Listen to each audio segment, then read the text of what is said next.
I fell in love with it and now I have to have it for Thanksgiving. It is a tradition. So come along with me as I share you Besta's red cabbage. All right, you'll need the star of the show, your red cabbage. So you can either finely shred it or just chop it. Start off with 2 cups vinegar, but you're probably gonna add a lot more in this process because while it's cooking and you take the lid off and you check on it, it has to make you cough. Not just a little cough, like you want to be like, whoa. You're also going to add a cup of water. You're going to cook on low, covered for a couple hours. Keep checking on it to see if it needs more vinegar. I did end up adding another cup of vinegar. So my cabbage has been cooking for over an hour. And then you add a couple of tablespoons of butter. And then start off with 1/4 to 1/2 cup of sugar.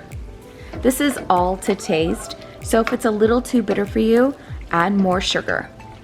3 cups of vinegar for me was perfect because when I took off the lid, I let the steam go and then I put my nose down in it and sniffed. And if it literally makes you cough, it's perfect. But do you see all this liquid?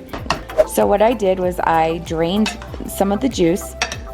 I added a little more butter and sugar in.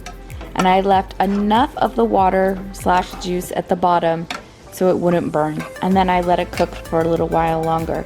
So overall, this cooked for about 2 hours on the stove.